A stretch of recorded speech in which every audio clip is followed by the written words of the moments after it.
जो हलचल पास वाली आपके विंडो में दिख रही है, ये देखिए कैमरा पर्सन एकदम दौड़ते हुए, प्रधानमंत्री नरेंद्र मोदी की पहली तस्वीर आपको दिखाई दे रही है। प्रधानमंत्री नरेंद्र मोदी 782 सांसदों में से पहले सांसद जो उपराष्ट्रपति चुनने के लिए अपने मताधिकार का इस्तेमाल करते हुए अभी कुछ देर में नजर आएंगे। वसुधा हॉल की तरफ तेज कदमों से चलते हुए पीछे आपको जितेंद्र सिंह, किरण रिजिजू, प्रहलाद जोशी दिखाई पड़ रहे हैं। और अब ये देखिए वोट यहीं पर डाला जाएगा।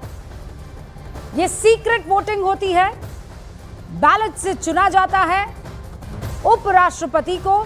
दो नाम यहां पर हैं, पहला एनडीए के उम्मीदवार सीपी राधाकृष्णन और दूसरे हैं जस्टिस सुदर्शन रेड्डी जो कि इंडिया गठबंधन की तरफ से कैंडिडेट है। अच्छा, एक पेन दिया जाएगा, विशेष पेन जो है वो दिया जाएगा प्रधानमंत्री नरेंद्र मोदी को और सारे सांसदों को। उस पेन से उनको कॉलम के आगे उनकी पसंद जो है उसके आगे 1 लिखना होगा और अगर वो चाहते हैं तो दूसरे नंबर पर वो किसे पसंद करते हैं उस नाम के आगे नंबर 2 लिख सकते हैं। लेकिन ये कंपल्शन नहीं है, ये ज़रूरी नहीं है, आप 1 लिखकर भी छोड़ सकते हैं। और देखिए इसमें वैलिडिटी बड़ी इंपॉर्टेंट हो जाती है। पिछली बार भी 12-13 जो बैलेट पेपर्स गए थे, यानी जो मत था वो इनवैलिड हो गया था क्योंकि सही तरीके से उस पर मार्किंग नहीं की गई थी। और कल भी जब एनडीए की तरफ से कार्यशाला हो रही थी, वर्कशॉप हो रही थी कि कैसे हम लोग देखिए मार्क करेंगे, उसमें एक महिला सांसद की तरफ से गलत तरीके से उस पर लिखा गया और उसके बाद उसे एग्जाम्पल और उदाहरण बनाकर तमाम सांसदों के आगे रखा गया कि देखिए 1-1 वोट की कीमत होती है। और इस वक्त बहुत ज़्यादा महत्वपूर्ण इसलिए है ये वाला चुनाव क्योंकि 2024 के बाद जो 240 पर सिमटी है बीजेपी, टीडीपी साथ में है, साथ में जेडीयू है, इसीलिए सरकार में एक बड़ा नंबर दिख रहा है। लेकिन भारतीय जनता पार्टी के लिए ये पहला वो चुनाव है जहां पर 2024 के बाद वो एक बार फिर से ये साबित करेगी। मैं सेंट्रल परिवेश में बात कर रही हूं। तो ये सारी तैयारियां पूरी हो चुकी है और इस वक्त आप देखिए मेघवाल जी आपको कानून मंत्री दिखाई दे रहे हैं और यहाँ पूरा सिक्योरिटी के तमाम जो पर्सनल्स हैं वो दिखाई दे रहे हैं और अब से कुछ ही देर में बाकायदा वोटिंग की जाएगी। अब वो तस्वीर मेरे ख्याल से सतीश जी नहीं दिखती है वोट डालते हुए, पता नहीं कैसे ये है। वो देखिए वोटिंग जब सीक्रेट है तो आप वोट देते हुए तो दिखा नहीं सकते। हाँ, आप दूर से तो वैसे भी देखते हैं, जब जनरल इलेक्शन होता है कोई भी तो भी दूर से तो हाँ, फोटो आता है और बाहर में उंगली में दिखाई पड़ती है, सेपरेशन जो है वो साफ। और यहाँ तो कलम से होगा तो कलम वाला तो नहीं दिखेगा, तो भाई थोड़ी सीक्रेसी। और मैं अगर मजाक के तौर पे कहूँ कि भाई कहीं ये वाला चुनाव के बाद तो कोई वोट यात्रा नहीं निकलेगा। वोट यात्रा किसकी तरफ से निकालेंगे? मैं वैसे ही बोल रहा हूँ, आप बात समझिए। हाँ, भाई तरह तरह की यात्राएं निकल रही ना देश में, तो मौका तो मिलता है। कभी कभी आपने पेन का चमत्कार भी देखा है, कई ऐसे हमने चुनाव हमें याद पड़ रहा है जिसमें कलम का भी चमत्कार दिखा है। कलम का जो पेन जो होता है जादुई पेन। चमत्कार कहाँ यहाँ पे? ओ अच्छा, तो आप वहां तक हर्षवर्धन जी कैच किया हुआ है, मैंने देखा। जहां से बॉल उछाली, आप समझे ये किस तरफ इशारा कर रहे हैं? आप ये कह रहे हैं यहाँ भी कुछ मैनेज हो सकता है? मैं कतई नहीं कह रहा हूँ। मैं देखिए क्या राजनीति, सुनिए राजनीति का परिप्रेक्ष्य ही ऐसा होता है कि कौन सा मुद्दा को बना दिया जाए। नहीं, पर ये तो आप बैठे बैठे बना रहे हैं ना। आप कह रहे हैं कि यहाँ भी कुछ गड़बड़ी हो सकती है। आप लोग मैं नहीं कह रहा हूँ, मैं नहीं कह रहा हूँ। ऐसा नहीं है कि नहीं हो सकता। देखिए ऐसा नहीं है कि नहीं हो सकता, ऐसा नहीं है कि नहीं हो सकता। मैं नहीं कह रहा हूँ कि होगा ही। हर्षवर्धन जी नहीं, रुबिका जी, सतीश जी को कौन सी कलम का चमत्कार याद आ रहा है? मैं बताऊं तो बताइए, तो मैं बता देता हूं। ये लाइव तस्वीरें हर्षवर्धन जी बस एक सेकंड रोक रही हूँ। ये प्रधानमंत्री नरेंद्र मोदी, देखिए इनको 2 अलग अलग जगह पर आज बाढ़ प्रभावित क्षेत्रों का निरीक्षण करने के लिए जाना है। उससे पहले प्रधानमंत्री नरेंद्र मोदी आए, उन्होंने वोट डाल दिया है। इस वक्त की बड़ी खबर है, पहला वोट पड़ चुका है। संसद के कमरा नंबर F1 में प्रधानमंत्री नरेंद्र मोदी ने वोट डाल दिया है। वसुधा हॉल में ये वोट डाला गया है। प्रधानमंत्री नरेंद्र मोदी ने पहला मतदान कर लिया है। हालांकि केसीआर की पार्टी बीआरएस, उड़ीसा के पूर्व सीएम नवीन पटनायक की पार्टी बीजेडी उपराष्ट्रपति चुनाव से किनारा करने का ऐलान कर चुकी है और दूसरी तरफ शिरोमणि अकाली दल की तरफ से भी कह दिया गया है कि हम वोट नहीं डालेंगे। पंजाब में बाढ़ के चलते वोट डालने से इनकार किया। बीच में यह भी खबर आई कि बहिष्कार की बात हो रही है, लेकिन बहरहाल उपराष्ट्रपति चुनाव के लिए प्रधानमंत्री नरेंद्र मोदी ने मतदान कर लिया है। एनडीए के उम्मीदवार सीपी राधाकृष्णन और इंडिया गठबंधन के उम्मीदवार सुदर्शन रेड्डी दोनों आमने सामने हैं। आंकड़ा यह कहता है कि सांसदों की संख्या है 782, बहुमत के लिए चाहिए 392 और ये प्रियंका गांधी संसद भवन पहुंची है लाल साड़ी में। Priyanka, I think this is pink, गुलाबी साड़ी में प्रियंका गांधी संसद में तेज कदमों से आगे की तरफ बढ़ती हुई। वोट डालने की प्रक्रिया अब शुरू हो चुकी है। F101 में वोटिंग डाली गई है। हर्षवर्धन जी हमारे साथ जुड़े हुए हैं। अब कतार लगना शुरू हो चुकी है। ये देखिए, आपको साक्षी महाराज मेरे ख्याल से दिखाई दे ना, ये कतार लग चुकी है और तमाम सांसद जो हैं इस वक्त अब वोट डालेंगे। हर्षवर्धन जी,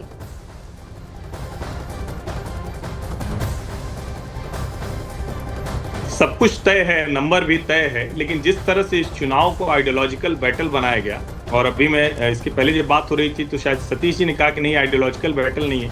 मैं याद कराता हूं, जब सीपी राधाकृष्णन जी का नॉमिनेशन तय किया, उम्मीदवारी तय की एनडीए ने, तो क्या हुआ? कनिमोझी डीएमके नेता, उन्होंने सबसे पहले क्या कहा? उन्होंने कहा ये हिंदुत्व वाला तमिलियन है, ये हमारा तमिलियन नहीं। फिर आया कि तो संघी है। और राहुल गांधी ने जो बी सुदर्शन रेड्डी की उम्मीदवारी तय की, कांग्रेस का कोई व्यक्ति उनको नहीं मिला। आप ये भी समझिए, उन्होंने तय करके एक तो साउथ बनाम साउथ करना था उनको, नंबर 1। दूसरा, उनको इसमें आइडियोलॉजिकल बैटल ही लड़नी है, क्योंकि हर दूसरे चौथे वो कहते रहते हैं कि संघी हर जगह चले गए। अच्छा ये बताइए, संघी नहीं होगा तो क्या करें? कांग्रेसी को बिठा दें? मतलब करना क्या चाहिए? क्या जिसकी जनता तो यही तय करती है ना कि किसको आगे बढ़ाना है, या किसी कम्युनिस्ट को बिठा दें? ऐसा तो नहीं होने वाला। और एक चीज और समझिए, ये आइडियोलॉजिकल बैटल अगर रूबिका जी इन लोगों ने नहीं की होती, इसको मैं बड़ी गंभीरता से कह रहा हूं, तो शायद कुछ मत और मिल जाते। जिन कम्युनिस्टों को अब देश भर में कहीं की जनता नहीं स्वीकार कर रही, तो जनप्रतिनिधि वाला उनके साथ क्यों जाएंगे? ये जरा सोचिए ना। अगर कांग्रेस पार्टी ने ढंग का कोई अच्छा कांग्रेसी ऐसा नेता चुना होता जो राहुल कांग्रेस का नहीं होता, मूल कांग्रेस का होता, तो शायद कुछ बेहतरी होती। राहुल कांग्रेस तो कम्युनिस्टों पर आश्रित है, इसलिए कम्युनिस्टों पर आश्रित होने की वजह से आइडियोलॉजिकल बैटल है। और देखिए वहां जाकर अच्छा सर, खबर क्या आ रही है? इस्तेमाल करो फिर बर्बाद करो। भाई हमारे वाइस प्रेसिडेंट जो खोए हुए हैं उनके साथ भी यही हुआ। सर अखिलेश जी, उनके पहले कई सहयोगी थे, उन्होंने आज बहिष्कार कर दिया, जैसे अकाली दल हो गया, बीजेडी हो गया, इसको लेकर क्या आप अभी भी जीत का नंबर हम लोगों के पक्ष में ही आएगा। अखिलेश जी को तो पूर्ण विश्वास है कि जीत का जो रिजल्ट है वो उनके पक्ष में आएगा। हर्षवर्धन जी, सुना ना आपने? आरपी सिंह साहब भी यहाँ पर मौजूद है। आरपी सिंह साहब, भाई अखिलेश जी धनखड़ जी को खोज रहे हैं और दूसरा ये कह रहे हैं कि आंकड़ा उनके पास है, जबकि बहुमत से 74 कम इस वक्त दिखाई दे रहे हैं। 318 कुल सांसद है। Congress, SP, TMC, DMK, Uddhav गुट, शरद गुट, आरजेडी, लेफ्ट, सबको अगर जोड़ दिया जाए तो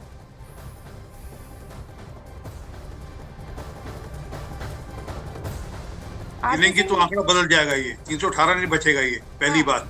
दूसरी बात, ठीक है, मुंगेरी लाल का सीन सपने देखना अच्छी बात है। अखिलेश जी की आदत बन गई है इस प्रकार के सपने देखना, और वो करते रहे। परंतु सच ये है कि सुनिश्चित है, और एक अच्छे मार्जिन के साथ, जो वर्कड आउट मार्जिन है उससे ज़्यादा वोटों से हम लोग जीतेंगे जितना शेड्यूल्ड है हमारे लिए।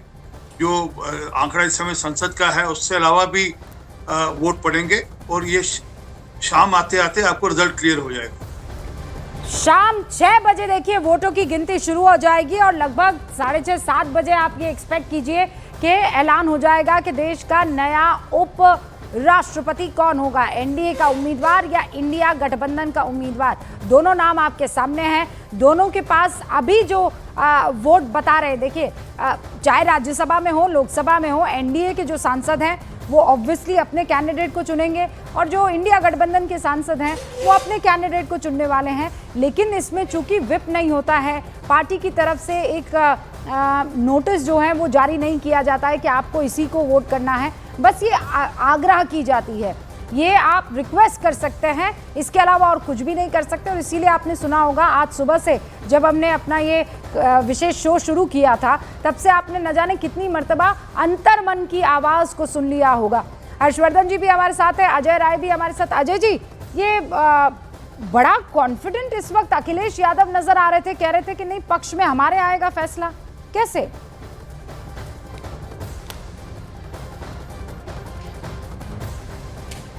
अच्छा अजय जी अब हमारे साथ नहीं है, वरुण जी हमारे साथ जुड़ चुके हैं और शिवम त्यागी भारतीय जनता पार्टी के राष्ट्रीय प्रवक्ता हमारे साथ जुड़ चुके हैं। जल्दी से मैं इन दोनों का तारुफ करवा देती हूं। हमारे साथ शिवम त्यागी अब जुड़े हैं और दूसरी तरफ वरुण पुरोहित, जो कि कांग्रेस के पुराने लीडर रहे हैं, पुराने नेता रहे हैं, राजस्थान से ताल्लुक रखते हैं, वो भी हमारे साथ जुड़ चुके हैं। आपसे कुछ देर पहले की ये तस्वीर है जहां पर प्रधानमंत्री नरेंद्र मोदी वोट डालने के लिए पहुंचे और अब तो वोट डालने का सिलसिला शुरू हो गया है। लगभग 781-82 सांसदों को वोट डालना है और आंकड़े ये बताते हैं कि एनडीए गठबंधन के जो तमाम सांसद हैं और जो उनका वोट है वो 437 है, बहुमत से लगभग 45 ज़्यादा है। अच्छा ये देखिए जयराम रमेश और किरण रिजिजू आपस में मुस्कुराते हुए बातचीत करते हुए आपको ये नज़र आ रहे हैं और उधर वहाँ सारे के सारे सांसदों को जाते वक्त ज़रूर ये बता रहे होंगे कि सबकी ड्यूटी लगी हुई होगी, मुझे ये लगता है, जहाँ पर ये बताया जा रहा होगा कि देखिए अपने मत का इस्तेमाल जो है बहुत सूझबूझ के साथ कीजिएगा और आपको क्या करना है कल बताया गया वो सब रिवाइज भी करवाया जा रहा होगा, मुझे ये लगता है। फिलहाल आप ये तस्वीरें देख रहे हैं, अर्जुन मेघवाल जी बड़े एक्टिव दिखाई दे रहे हैं इस वक्त, उनके कंधे पर भी बड़ी जिम्मेदारी मुझे लगता है और राजनाथ सिंह जी के कंधे पर तो है ही, उन्होंने दूसरे नंबर पर वोट डाला है और उसके बाद ये वोटिंग का सिलसिला शुरू हो गया है। शिवम भी हमारे साथ जुड़ चुके हैं। शिवम, आज सुबह से इस पर चर्चा चल रही है कि ये जो लड़ाई है ये बैटल किसके बीच में है, दो पार्टियों के बीच में है, दो आइडियोलॉजी के बीच में है और ये पहली मर्तबा है 2024 के चुनाव के बाद जब आप लोग इस तरीके के एक चुनाव में जा रहे हैं।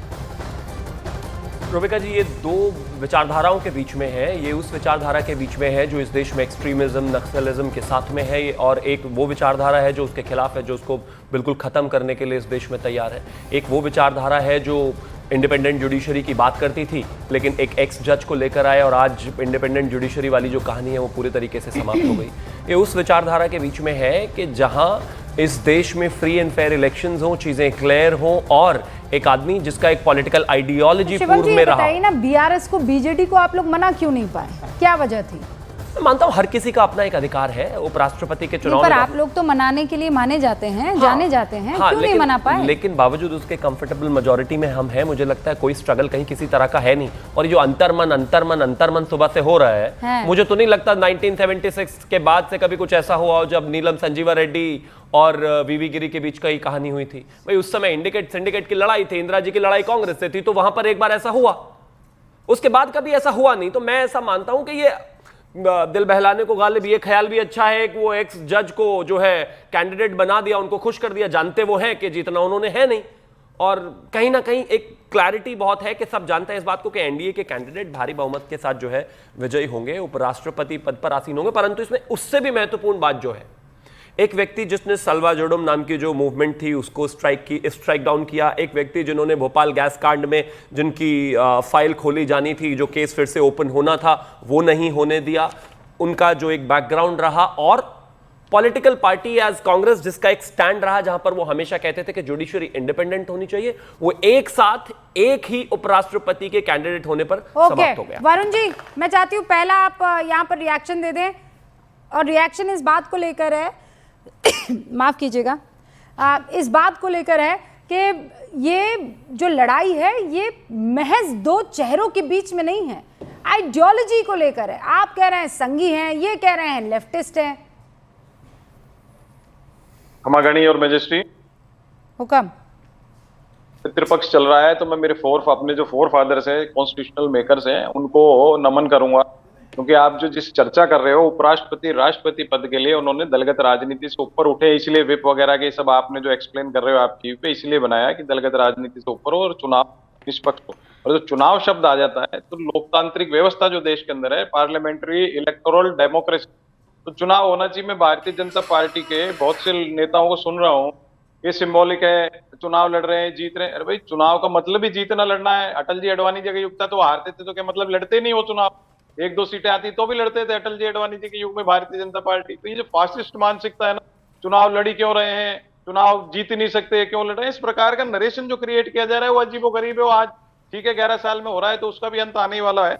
और दूसरी बात, जो अंतरात्मा की बात थी, उस समय देखिए इंदिरा गांधी थी तो उनके आवाज पे सबकी अंतरात्मा जागती थी। आज ऐसा कोई नेता है नहीं जिसमें अंतरात्मा की आवाज जगाए। त्रिपाठी जी भी सही कह रहे थे, वो बात उसी को रेफर कर रहा हूँ। तो कुल मिलाकर ये है, जैसे बीजेडी बीआरएस की आपने बात की, रहस्यमय तरीके से तो इस्तीफा हुआ धनखड़ साहब का, फिर चुनाव हो रहा है, रहस्य क्या आज तक खुला नहीं है। और ये दो पार्टियां क्यों एब्सटेन कर रही हैं? नहीं, क्या पर कोई आप इनके ऊपर खेल भी तो आप लोगों ने ऐसा कर दिया ना कि जैसे ही इन्होंने यहाँ पर अपना कैंडिडेट उतारा, आप लोग भी आंध्र प्रदेश से ताल्लुक रखने वाले, तेलंगाना, वहाँ से जस्टिस सुदर्शन रेड्डी जी को आप मैदान में उतार देते हैं। और फिर जब वाईएसआर सीपी आप लोगों के साथ खड़े नहीं रहते तो आप कहते हैं कि ये तो उन्होंने लोकतांत्रिक ताकतों के साथ खड़े होकर हमको धोखा दे दिया है। भाई अब जो आप खेल खेले तो बहुत ही शानदार, गजब की स्ट्रैटेजी, शानदार रणनीति, और वहां से वो खेल कर जाए तो आप कहते हैं लोकतांत्रिक ताकतों, अलोकतांत्रिक ताकतों के साथ आप खड़े हो गए। अरे ये गेम कैसा है भैया? अभी एक आप शब्द बैटल बैटल बार बार यूज हो रहा है। बैटल नहीं है, मैंने इसीलिए पूर्वजों को प्रणाम किया था। बैटल नहीं है, चुनावी लोकतंत्र है, चुनाव होना चाहिए, आवश्यक है चुनाव, लेकिन जो मर्यादाओं का हनन हो रहा है, शाब्दिक एक्स जस्टिस है, जुडिशरी समाप्त हो गई, ये हो गई, तो वही दूसरी पार्टियां कर रही है। आरएसएस से जो भी चुनेगा भारत का उपराष्ट्रपति बनेगा, और दोनों ही काबिल है, भारतीय संसद को चलाएंगे। यूनानिमस चुनाव कराना था तो आपके अंदर नॉन बायोलॉजिकल ईगो नहीं होना चाहिए था। आप आगे बढ़कर के विपक्षियों से बात करते, कोई सौहार्दपूर्ण वातावरण बनाते, यूनानिमस करा सकते थे। अब अभी आप इनसे पहले वो बैठे थे बीजेपी के बड़े, वो भी बड़े अच्छे और बढ़िया बोलते हैं, किसी के लिए अपशब्दों का प्रयोग नहीं करते। उन्होंने कहा मुंगेरी लाल के सपने। अरे भाई, जो चुनाव नहीं जीतेगा वो मुंगेरी लाल के सपने हो गए। वरुण जी रोक रही हूँ, नीरज हमारे साथ बने हुए हैं कि खबर ये आ रही है कि होटल मानसिंह से किसी भी वक्त इंडिया गठबंधन के जो उम्मीदवार हैं बी सुदर्शन रेड्डी निकल सकते हैं और संसद की तरफ जा सकते हैं। नीरज, रूबिका देखिए, अपने होटल से निकल गए बी सुदर्शन रेड्डी, अभी मीडिया के लोगों से बात कर रहे हैं। तस्वीरें आप देख सकते हैं, मीडिया के लोगों के सवालों का जवाब दे रहे हैं। हम भी उनसे बातचीत करने की कोशिश करते हैं। एनडीए के सांसदों से सर कुछ कहना चाहेंगे? आज के दिन कुछ कहने का नहीं है, जो कहना था मैं ऑलरेडी कह, अंतरात्मा की आवाज सुनी। हाँ, अभी भी पूरा विश्वास है, पूरी विश्वास है कि आप जीतेंगे। बिल्कुल सर,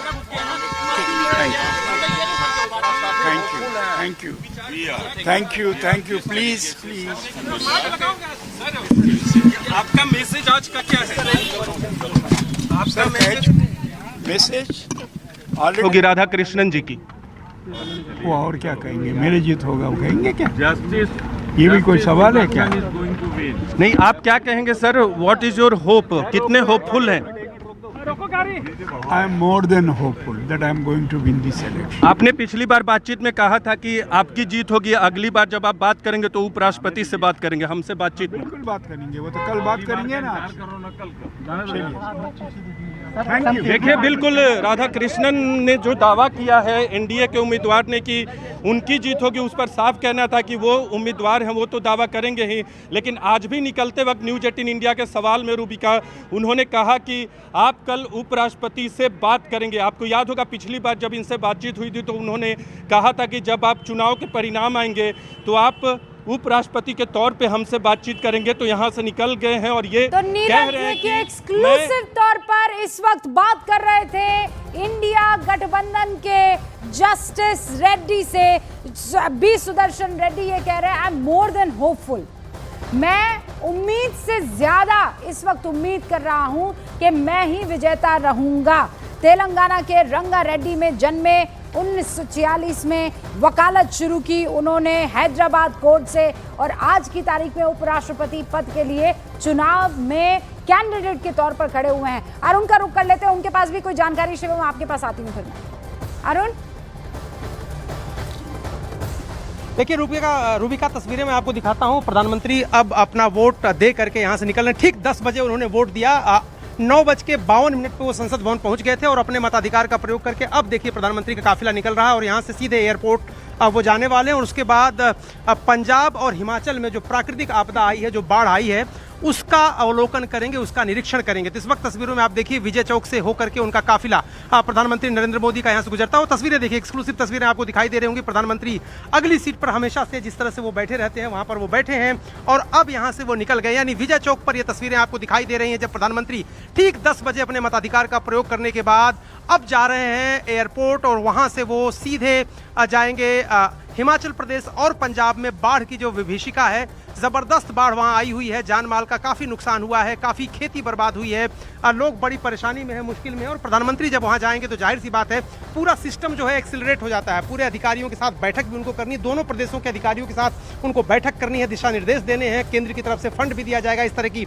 सूचना है, इस तरह की खबरें हैं। तो एक तरह से अब एक्शन मोड में प्रधानमंत्री उपराष्ट्रपति पद पर मताधिकार का प्रयोग करने के बाद एक्शन मोड में है। अब बाढ़ की जो विभीषिका है 2 राज्यों में, उसकी तस्वीरें खुद देखेंगे, आकलन करेंगे, अधिकारियों को दिशा निर्देश देंगे और केंद्र सरकार की तरफ से जाहिर सी बात है इस तरह की हर जो है आपदा में केंद्र सरकार की तरफ से मदद की जाती है। तो किस स्केल पे मदद होगी, कितनी मदद करनी है, ये उसमें महत्वपूर्ण भूमिका निभाता है। जब खुद प्रधानमंत्री जाकर के और हवाई सर्वेक्षण करेंगे, जमीन पर अधिकारियों से बात करेंगे, आकलन करेंगे कितना नुकसान हुआ है, कितना बड़ा नुकसान है, उसके लिए प्रधानमंत्री अपने मताधिकार का प्रयोग करने के बाद निकल चुके हैं। रूबिका, ओके, यहाँ पर प्रधानमंत्री नरेंद्र मोदी का काफिला अब निकल चुका है वोट डालने के बाद। अब बारी है यहाँ मल्लिकार्जुन खड़गे और राहुल गांधी की। अब से कुछ ही देर में वो भी अपने मताधिकार का इस्तेमाल करने वाले हैं। ये 3 तस्वीरें टेलीविजन स्क्रीन पर आपके सामने है। पहला वोट डाला प्रधानमंत्री नरेंद्र मोदी ने, एग्जैक्ट 9:50 पर वो संसद भवन पहुंच चुके थे। उसके बाद ये तस्वीर आपके सामने लाइव है जहां पर संसद भवन में वोटिंग अभी जारी है। आपको तमाम सांसदों को आप कतार में देख पा रहे होंगे, वहां से एक एक करके सांसदों को अंदर आना है, वोट डालना है और फिर दूसरी तरफ से एग्जिट करना है। जो तीसरी तस्वीर थी वो प्रियंका गांधी की तस्वीर इस वक्त आप देख रहे थे। लेकिन यहाँ पर इस बात की भी, ये देखिए आपको इस वक्त कंगना रनौत दिखाई दे रही थी। ये इन तस्वीरों में आप देखेंगे एक एक करके जो है सांसद वोट करने के लिए जा रहे हैं। अखिलेश यादव कुछ कह रहे हैं, समाजवादी पार्टी के नेता। खासकर हम लोगों ने उत्तर प्रदेश में देखा है कि भारतीय जनता पार्टी इस्तेमाली पार्टी है। पहले इस्तेमाल करो फिर बर्बाद करो।